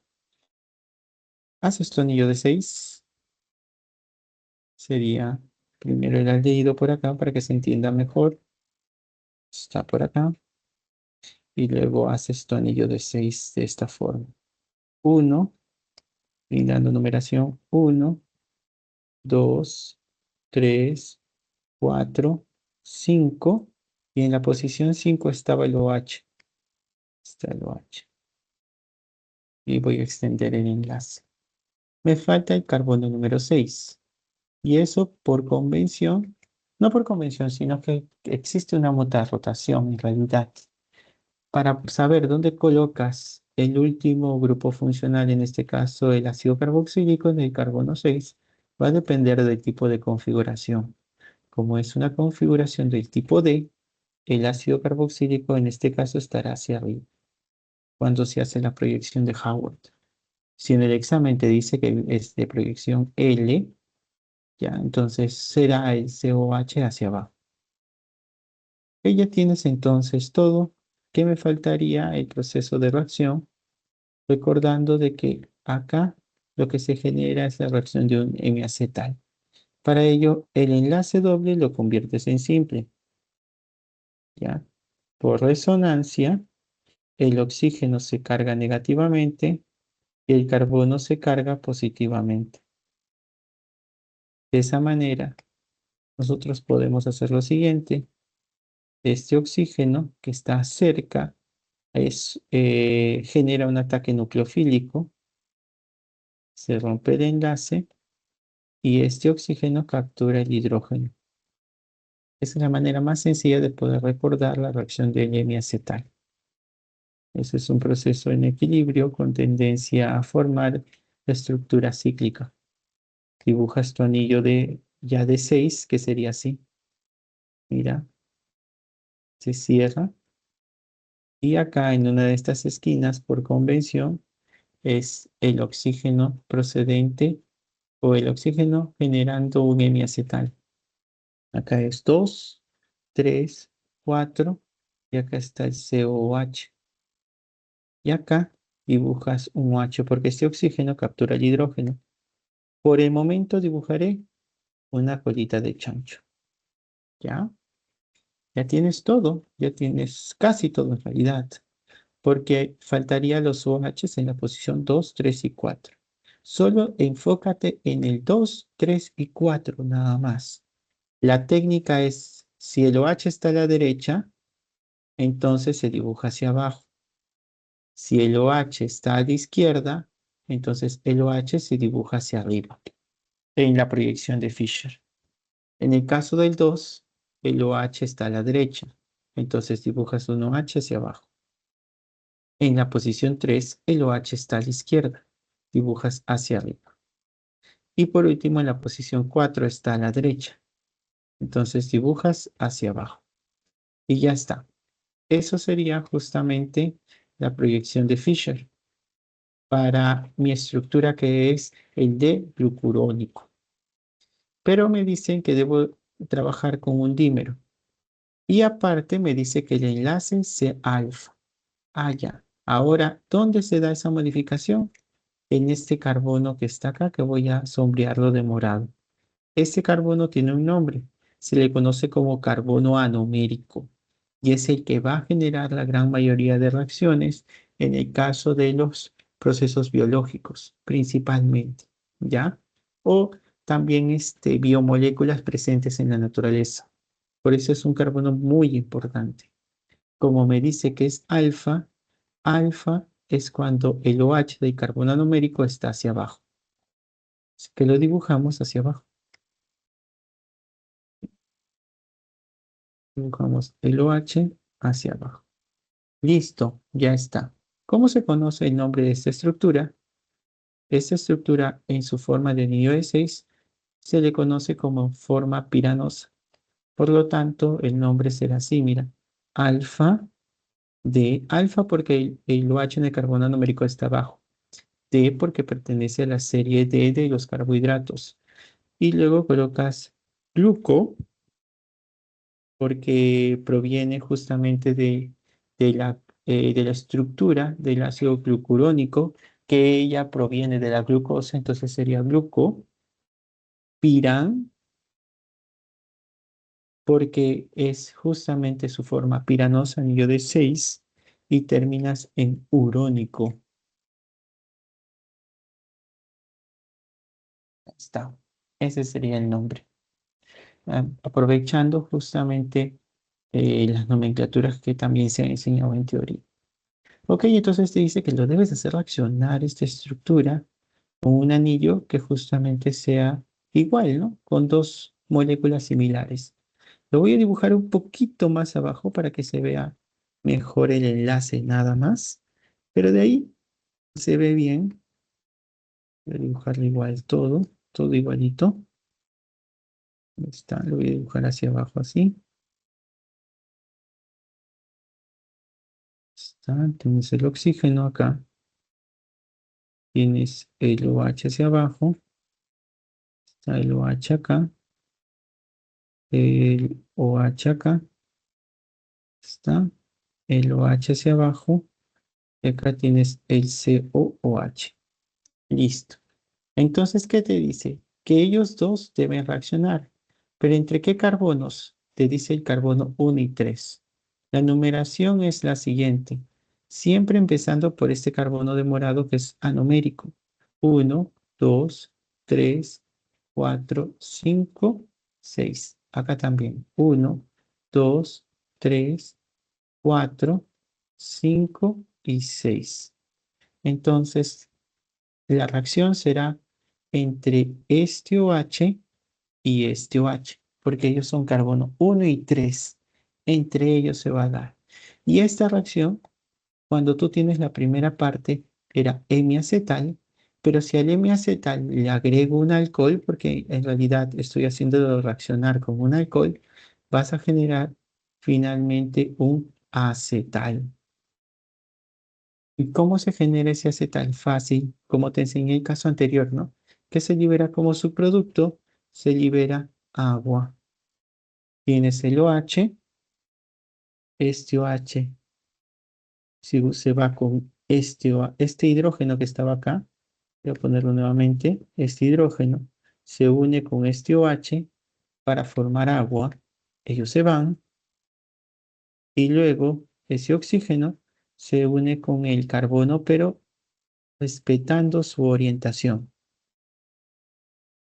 Eso es lo que debes hacer, respetar su orientación. Como tú ves, acá se ve un poco el oxígeno, se ve en un extremo y para que se vea mucho mejor lo que hacen es simplemente colocar aquí y la orientación, un oxígeno al centro y este de acá. Y ahora sí se ve mucho mejor, ¿ves? Este enlace se conoce como enlace, ya borrando el nombre porque ya no es este nombre al generar el dímero. ¿Está? Este es el famoso enlace que existe, es el enlace glicosídico.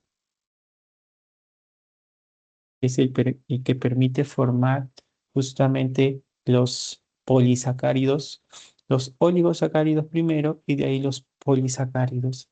Acá también en este ejercicio, este enlace sería el famoso enlace glicosídico, porque esta estructura es un glicósido. Está, es glicósido. Listo. Ujú. Así es. Entonces, no siempre esperen que sea la formación de enlace 1,4, ¿ya? Puede ser 1,3, te pueden decir 1,2, te pueden dar 1,4 o 1,6 si es posible, ¿no? Siempre la reacción va a ser entre OHs, así que en este caso podría darte 1,1, 1,2, 1,3 o 1,4.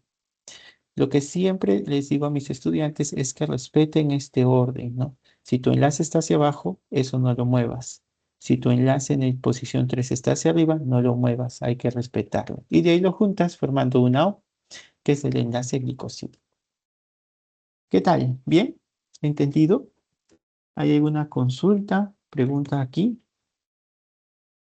Espero entonces que les haya servido este simulacro. Yo estoy feliz de haberles dado esta teoría el día de hoy.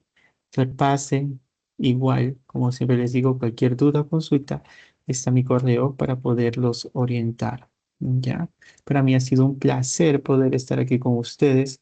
Les deseo todo lo mejor en este final de semestre, no solamente para el curso de química orgánica, sino para todos sus cursos y que puedan terminar bien con unas buenas vacaciones. Ujú.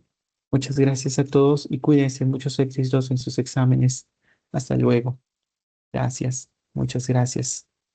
Hasta luego. Gracias por todo. Muchas gracias. Hasta luego. Gracias por sus acciones.